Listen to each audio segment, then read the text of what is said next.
When you go to a state park, you have to bring your own wood. That's the wood right there. There's hot dogs.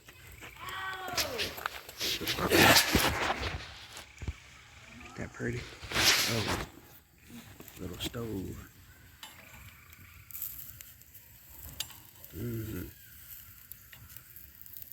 Make sure when you bring your firewood can be any kind of wood, but whatever wood you're going to be cooking with, and have your food directly on top of. Make sure it's pecan wood or oak wood or something that's going to allow the meat to taste good.